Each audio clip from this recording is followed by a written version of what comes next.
This is a special edition of Face the Nation. The time for warnings is over. The storm is here. This is a deadly major storm, and our state has never seen anything like it.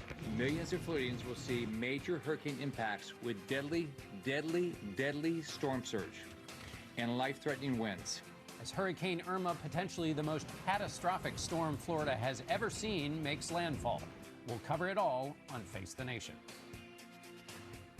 Good morning and welcome to a special edition of Face the Nation devoted entirely to Hurricane Irma, which has made its first landfall in the U.S. in Cudjoe Key, Florida. We have a team of CBS News correspondents in the Miami area and on the Florida Gulf Coast following Irma's expected path. But we begin with meteorologist Eric Fisher, who works for our Boston station, WBZ. He's in our New York studio. Eric, where is Irma right now and where is she headed? Well, John, we've been tracking it throughout this morning, crossing the lower Keys. It made that landfall as a Category 4 near Cudjoe Key, which is right about in here between Key West and Big Pine Key. That's where we've seen some of our strongest winds. It's the first time on record we've had two Category 4 hurricanes make landfall in the United States in the same season. Harvey just a couple of weeks ago. We see those bands moving in across South Florida. We've seen gusts up to 100 miles per hour in Miami. So even well away from the center, we're seeing those destructive winds. And now you see that eye of the storm where the strongest winds really reside, lifting north away from Big Pine Key and heading up towards southwest Florida, approaching places like Marco Island, as well as Fort Myers area and Naples. They'll be some of the first spots to see conditions really go downhill. So here's some of the latest stats. Still 130 mile per hour winds. It's moving northwest at 8 miles per hour, and it's working its way now just off to the east-northeast of Key West. And you see on satellite a very impressive hurricane. So here's the latest track. It'll be just straddling the coast of Florida. It arrives right around Naples midday to early afternoon, and then it rides up towards Sanibel, Captiva, Fort Myers area, and then up toward Tampa as we head into the overnight, and then up to the Big Bend of Florida as we head into the day tomorrow. So there's a ways to go, and those strong winds will last well inland. There are tropical storm warnings out in places like Atlanta, Georgia. That's a new product, tropical storm warnings for inland areas. That started in 2000. It's the first time Atlanta's been under one. So there, look at the peak winds, and we could see some of those gusts over 120 miles per hour, especially right along that southwest coast of Florida. A storm that's typical, or I should say similar, to Donna. Donna was a hurricane that came across the Keys as a Cat 4, the last Cat 4 in the Keys on this date, which is also the peak of hurricane season back in 1960. And you can see those strong wind gusts well inland, even into Orlando. We could look at some gusts over 80 miles per hour, and those strong winds extending to the east coast of Florida. Again, impacts well away from the center. Some of the peak winds so far, 120 miles per hour around Big Pine Key. We've also seen many gusts over 80, 90 miles per hour in South Florida. And we're also talking about the rain. Rain up to a foot in spots across Florida, but that heavy rain will extend into Georgia, Alabama, even into parts of South Carolina. And when you bring in those strong winds combined with the rain, we're talking about numerous power outages, over 1 million so far. That number, certain decline. John? All right, Eric, thanks so much for that update. We now go to Miami and CBS News correspondent Mark Strassman. Mark, what's the latest there? Good morning, John. These tropical force winds that have lashed Miami for hours will go on at least until mid-afternoon and could potentially get worse. It is a tribute to the size as well as the power of this hurricane that it is now crossing the lower Keys, and conditions are this bad more than 100 miles away. That street behind me is a wind tunnel. If you try to cross it, you have to look both ways, not for traffic because there is none, but for flying objects, projectiles, tree limbs, and traffic signs. More than 700,000 people in southern Florida's 3 major counties have lost power at last count. Storm surge, a continuing worry along the coast. Much of the coast, of course, is right around averages at sea level. And first responders are no longer taking calls, or at least responding to them, because it is now too dangerous for them as well. It's a frightening day in Miami, and it could get worse. John? All right, Mark, thanks so much. Standing by in Florida City, the region known as the gateway to the Florida Keys, slightly south of where Mark was, is CBS News correspondent Elaine Quijano. And John, right now we are experiencing the strongest wind gusts yet as the eye of Hurricane Irma makes its way past the Florida Keys. We noticed a significant increase in the wind speed as the eye was making landfall. It was at that time we saw this kind of damage. You see this metal sign behind me. The wind gusts just peeled that away, and as anyone that's been through a hurricane knows, those are the very kinds of things that can not just be dangerous but are also deadly potentially. What we are feeling now are the most intense effects of Irma. The rain is coming down sideways, essentially pelting us, and the winds, as you can tell, making it very difficult to stand at some points. Folks here in Florida City and Homestead have taken the warnings from officials very seriously. As I watch here, there's a bit of debris coming our way. But the folks here have memories of Andrew, and so what they have done is watched very carefully and heeded the officials' warnings. There is no one out on the roads right now. No one on Overseas Highway, which is Route 1, which leads to the Florida Keys, and Key West at the very end of that. No one at all on the roads traveling under these very dangerous conditions right now, John. Okay, Elaine. Thanks so much, Elaine Quijano. And now we go to Fort Myers, Florida, where CBS News correspondent Chris Van Cleve is standing by. Chris, what's going on where you are? Well, John, we've really seen the winds pick up here in the last little bit. Enough of those wind gusts, those tropical storm winds, to pull police and firefighters off the streets. You can see debris is now starting to come into the streets because of the wind. It is the first taste of what is in store for Fort Myers, and this is just the beginning. It's going to get a lot worse. We're in a lull right now, but once these hurricane force winds start a little bit later today, we're going to be in that condition, 100-mile, maybe more winds for 10, 11, maybe 12 hours. Chris, the West Coast where you are was not supposed to get the big brunt of the storm at first, but yesterday we saw some long lines of people trying to get into shelters. Has everyone found a place to ride out the storm? Well, we know that roughly 30,000 people in the Fort Myers area have gone to shelters. Most of them are full. Many of them filled up right away. There are 3 that are still open, but the conditions on the roads have really deteriorated. So at this point, if people aren't in those evacuation shelters, they need to stay where they are, police are saying. In fact, we've heard about at least one double fatal accident between here and Tampa, a little inland. Police are saying that's an example of why they want folks off the roads. You know, we now have debris flying off of trees. This was a close call for us right here. We watched a transformer blow just a few minutes ago. So wherever people are, they need to stay where they are at this point because Irma's coming and it's going to get worse. All right, Chris Van Cleve for us in Fort Myers. Thanks, Chris. For the full picture of what's going on with Hurricane Irma in Florida, we now go to Governor Rick Scott, who is in Tallahassee. Governor, as you get the first reports of the storm as it's hit Florida, what are you learning, and what does that tell you about what the rest of the state can expect?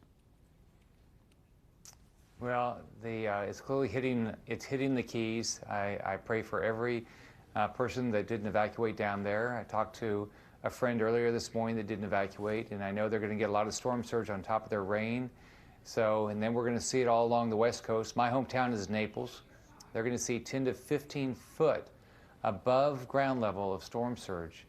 And so I know a lot of people are praying for us around the world. I know a lot of people want to help us. I tell them we need more volunteers. We have over 400 shelters open now, but we'll need volunteers after the fact to distribute food and water and clean up debris. I know people want to donate. You can go to text disaster at 20222 and donate $10. But pray for us. We're going to do everything we can to keep every person in our state alive and protect them. Governor, when you get these initial reports, is there something you're looking for in specific that lets you know whether the storm is more severe or less severe than you expected as it makes landfall? Well, what I do is I constantly get updates with regard to where the weather is and where the storm is. And, you know, at this point, you know, we've gotten, you know, I've followed the traffic cameras around the state. No one's on our roads right now, which is good. We have these shelters open, but, you know, it's really late. We work to try to get everybody to prepare and to evacuate if you're in an evacuation zone. I've talked to the president. I've talked to FEMA administrator. I've talked to Homeland Security Secretary. They've committed all the federal resources. They know that it's going to be a big cleanup effort. So we're ready. I worked hard, and I know a lot of people worked hard to get people to evacuate, and I hope they did, and I pray for every one of them. Do you have a sense, you said you talked to somebody in the Keys who did not evacuate, about 5.5 million were asked to evacuate. Do you have any sense of how many took that advice and then how many stayed behind? We don't know the exact number, but you can look at our roads. Our roads are completely clear. People, people got out, but I'm sure there's people that didn't decide to stick it out. And I pray for them. I just hope they don't go through this storm surge, which is, the winds are horrible. This is like Andrew, but this is Andrew for our whole state. So we're going to get all those winds, but then on top of that, we're going to get this storm surge.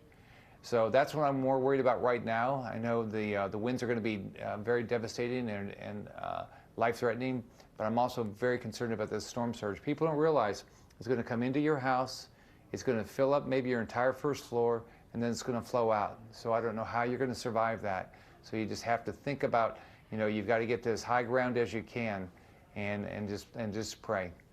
You said you spoke to the president. Can you tell us a little bit about your conversation with him, and is there anything that can be done now other than simply just to monitor how things go? So I talked to the president. I've talked to him almost every day. I think almost every cabinet member called me once a day from the administration, just making sure we have all the resources. He said, he wanted to make sure we had all the resources. He said he would say prayers for us. So that's what, right now, that's what we can do. We can continue to plan for after the storm of how we rescue everyone. I know at the moment our first responders can get out to save you. If you're stuck, they will. I've called up 7,000 members of the National Guard. We're going to make sure we fully staff our shelters. And we're going to get you food and water as fast as we can. This is a little harder, though, because it didn't just impact one coast where we could position assets on the other coast. And so it's going to take us a little bit longer to do everything we care to do after a storm because we have to bring the assets south. Some of them are even out of state because we couldn't pre-position them here. All right, Governor Scott, we appreciate it. Good luck. Thanks so much. And we want to go further up the coast to CBS national correspondent Jeff Glor, who's standing by in St. Pete Beach. And John, the worst of it has not arrived here in St. Pete Beach yet, but this is the largest metropolitan area on Florida's west coast, and the Tampa Bay area has not seen a major hurricane since 1921. The last major hurricane before that was 1848, and the buildings here are not up to code as much as some of the buildings in Miami-Dade County and Broward County in southeast Florida, which of course experienced Hurricane Andrew in 1992. That is one of the concerns here. We have seen some shelters that are open. People are going into those. Those shelters are accommodating many of the most vulnerable citizens here in the Tampa Bay area. People rushed in last night, more coming in this morning. But when we looked around last night when we got into this area and also this morning, there are far less homes and businesses boarded up than what we saw in Miami, and that's a concern here. I mean, this track of this storm has shifted, and the folks in Miami had a lot of time to prepare. Everybody had time to prepare. I think some of the people here in Tampa, St. Pete just didn't anticipate it coming this way, John. Okay, Jeff Glor, thanks so much. Florida Senator Marco Rubio joins us by phone from Miami. Senator, right now, what's the most important thing the people of your state need to know? Well, a couple things, obviously. There's virtually no part of Florida that's not going to be impacted by this storm. I'm currently in my home here in West Miami, and it is an absolutely brutal storm, and we're not even in the eye of the storm. We're going to get the sustained tropical storm winds. We're getting the gusts from hurricane, tornado threat. It is going to be exponentially worse everywhere from up the west coast of Florida. So if you live in Naples and Fort Myers and Sarasota in the Tampa Bay region, this storm has the potential to be that sort of worst-case scenario that meteorologists and emergency planners dread. Obviously, you got to listen to local officials at this point. But if you are in one of those storm surge areas, it is important for you. There's still a chance to get out to heed those warnings. This is not going to turn. It's not going anywhere else. It's coming in the next few hours. You're probably feeling the effects of it already. And in many ways, as I said, this is hitting the west coast of Florida is the worst possible route this thing could have taken. In your neighborhood, Senator, there's been a lot of worry about senior centers, about hospitals, areas where people can't get out of the way of this. What can you tell us about how those are holding up, and are they ready for a storm of this size? Yeah, the good news is that we have been able to, for days now, message on this in the southeast coast of Florida. Now, that doesn't mean some people stubbornly didn't stay behind, and gosh, we're worried about them. And if you're in Key West or anywhere in the Florida Keys, I mean, we're going to find out. Hopefully not too many people stayed, as I hope what we're going to find out, because it doesn't look very good for them down there no matter what they did. There's probably no safe place to be. I am concerned about Southwest Florida. I'm deeply concerned about the Tampa Bay region because they have not got the warnings really only started to be amplified Friday night for them. And so even as late as last night, we were talking to people we know personally and others about the need to move. And it's been so long since the Tampa Bay region has had a storm that some people perhaps have no memory or have of what it's like to be through one of these. You can't hide from the water. That's our biggest fear. And by the way, storm surge doesn't come until the storm passes. So it's a long time event. And we are concerned about it, but I know our local officials have been working hard to move people. The problem we have is there's nowhere to move. The whole state is being impacted by this. Senator, you and I have talked over the years about trust in government and people losing faith in their government. Do you see any of that? I mean, are people not taking things seriously because either because of crying wolf or because they've lost faith in voices of authority on these kinds of things? No, I can't say that in this case. I really can't. I think that people really have responded. You see an enormous number of people have acted. It was the most massive evacuations, I think, in the history of the state. For sure, millions of people have moved. And I think coming in the aftermath of those images from Harvey, people have really jumped on it. So I think the bigger concern that we have is this is a very unique situation. The whole state is impacted. A lot of the relief efforts are being directed from places that now themselves are in the path of the storm. And we had a lot of people, for example, that left South Florida, that drove to Orlando, they're in Tampa, or who are now figuring out, maybe I need to go back to Miami or something, or Fort Lauderdale or Palm Beach. This is no time to be on the road. This is a very unique storm because of its size and scope. You usually are able to say that there's some safe place in the state you can go to. In this particular case, virtually the entire state is being impacted by the storm. All right, Senator, we'll leave it there. Thank you so much. Stay safe, and we'll be back in a moment. Knowing where you stand. It's never been easier. Except when it comes to your retirement plan. But at Fidelity, we're making retirement planning clearer. And it all starts with getting your Fidelity retirement score. In 60 seconds, you'll know where you stand. And together, we'll help you make decisions for your plan to keep you on track. Time to think of your future. It's your retirement. Know where you stand. Make cars fly. I love turning old stuff into something amazing. I want to plant a garden for the whole world. We grow up, but we never stop dreaming. Here at Coke, we challenge ourselves and the status quo to produce innovations like renewable fuel, more energy-efficient vehicles, and food for all. Because what drives us most is challenge itself.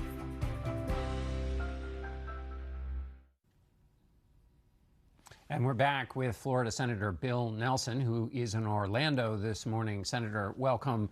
First, just your reaction now that the storm has made landfall. What's your assessment and what are you worried about? Primarily, other than the Keys that are getting it right now, as the eye comes up the west coast, it'll be out in the water for most of the time. That means that counterclockwise rotation is going to take a wall of water into the bays and the estuaries on the Gulf Coast of Florida. So you look at big areas like Charlotte Harbor, which is just north of Fort Myers, or Tampa Bay, which is a huge bay. There's going to be a wall of water going up into them. It doesn't have any place to escape, and so it's going to wall up. That's going to be a very significant part of this storm. When the water walls up like that, are you worried? There's obviously worried of damage to property, but is that something in terms of those who are in those cities now affecting them, storm surge into their houses? How does that play out? Yes, and by the way, give a shout out to the National Hurricane Center, the National Weather Service, all the NOAA satellites. They have been right on this track and the intensity. So people are well aware. And what they have said is hurricanes like this, a lot of deaths can occur from the water instead of the wind. It's hitting the Keys, for example, at about 130 miles an hour. The difference between that and 155 miles an hour, Category 5, is an enormous magnitude of difference. So the wind is not as much, but the water coming up the west coast is going to be a problem. Senator, give us your sense. You just mentioned those federal assets that have been tracking the storm. What is your view more broadly of the federal response, or I should say in preparing for this storm from the federal angle? It's been very good, and there is the cooperation between the federal level, the state, and the locals. That has been seamless cooperation, unlike 25 years ago in Hurricane Andrew, when you did not have that cooperation. Unlike even Katrina, when you didn't have the cooperation and the communication between the Louisiana National Guard and the U.S. military. That has been taken care of now. So in that cooperation and preparation, what then should we look for in the aftermath? So the storm will go through some areas. What then are the next steps in terms of a coordinated response to make sure people who stayed behind are okay? That's when FEMA is in assisting the local governments and all the volunteers. That's the hard slog in the aftermath of the storm. And given the fact that this is now moving so slowly and it's virtually covered up the whole state, it's going to be a massive effort, not only at cleanup, but assisting people for the long term. Now, from your position in Washington as a senator, what's in your mind in terms of the response, in terms, obviously there's money, but in terms of responding and helping in the aftermath of this storm? Well, remember, FEMA would have run out of money last Friday, and that's why I flew back from Miami to Washington to vote on that bill just in the nick of time, $15 billion, half of it to FEMA, half of it to local governments, but that's going to run out in a few weeks. So we're going to be back doing a special emergency appropriations in the middle of October. And finally, quickly, Senator, you were an official in Florida who has dealt with these before in terms of insurance and that angle. Tell us your expectations of how this is going to affect homeowners throughout the state in the aftermath of this storm. Now there is a big hurricane catastrophe fund. It's a reinsurance fund. It's got billions of dollars of reserves. People should be well off because the insurance companies won't be going bust like they did in Hurricane Andrew. All right, Senator Nelson, we appreciate it. Thank you so much. And we'll be back in a moment with a look at the damage Irma has caused outside the United States. Fries for 316, please. Thank you. David, what's going on? Oh, hey. That's it? Yeah. Everybody, 2 seconds. Dear Sebastian, after careful consideration of your application, it is with great pleasure that we offer our congratulations on your acceptance. Through the Tuition Assistance Program, every day, McDonald's helps more people go to college. It's part of our commitment to being America's best first job. I really like this hotel room, and I'd like to book it. With Trivago, I can book it here, here, or here. And it's also good to know that if I book it here, I pay the lowest price for this hotel room. Hotel Trivago. At Farmers, we've seen almost everything, so we know how to cover almost anything, even a swing set standoff.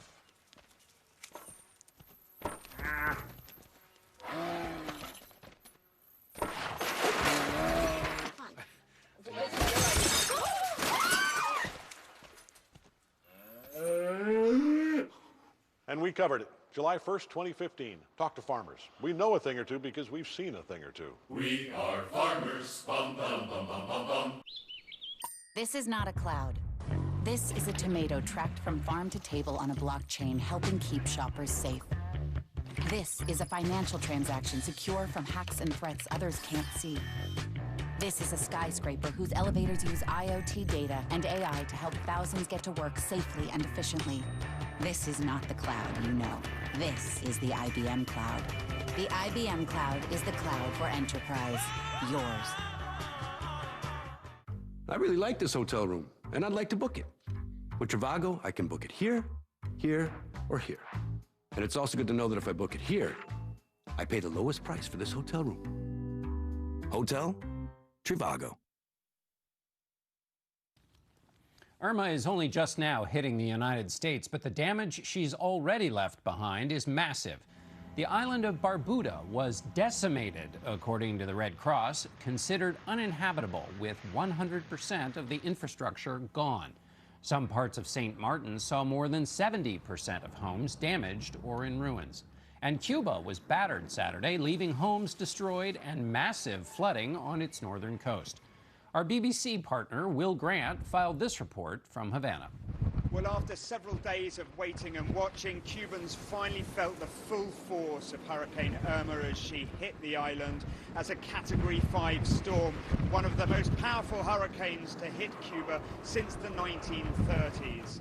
Of course, she brought with her vast amounts of rain, storm surges that partially submerged whole villages, and of course the high winds that you can see at the moment have ripped roofs off entire communities. Homes all over these islands are currently without electricity. It's an extremely difficult time for Cubans across the island, but along the northern coast, it's going to take some time for them to recover.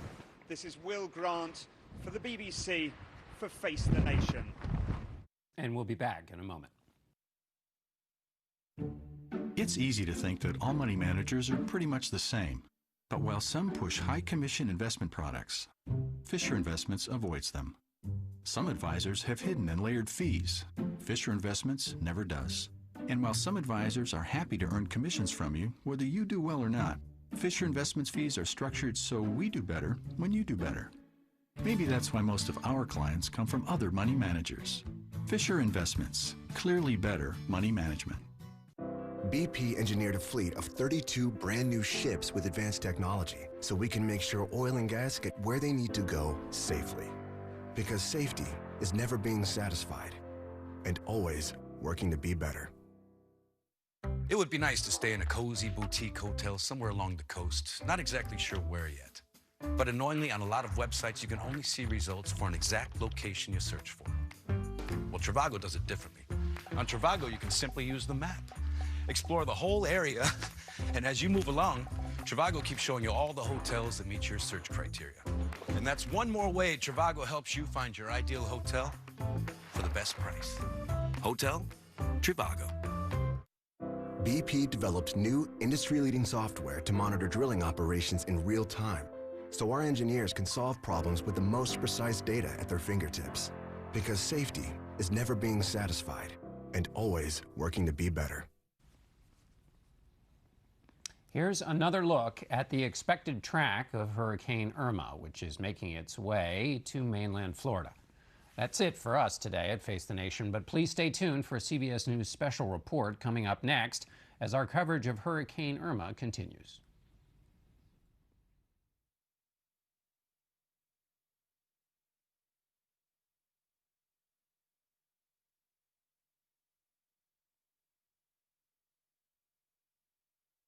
Steve Bannon left the White House and is declaring war on the Republican establishment. They're idiots. His first TV interview on 60 Minutes tonight.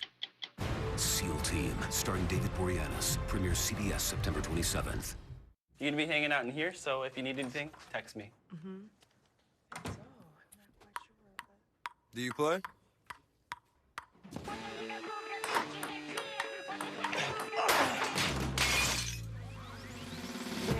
Use the Chase mobile app to send money in just a tap to friends at more banks than ever before.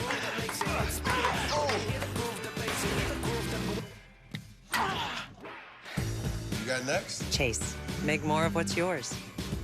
Hello, I'm Danny McKenna for the new McKenna Subaru in Huntington Beach. Everyone knows the Subaru brand is on fire, and we're spreading the love with the best offer of the year. Come in and buy the Subaru you want for a price you can afford. We have over 150 Outbacks in stock. Pick the one you want and take $5,000 off the sticker price. Purchase or lease a new Subaru and receive a complimentary factory schedule maintenance plan for 2 years or 24,000 miles, whichever comes first. We've got a huge selection of even the hard-to-find models. Click McKennaSubaru.com for details. You're going to thank me. Have something to share? We want to see it. #CBSLA. Got a great photo or video? We may use your post on air or on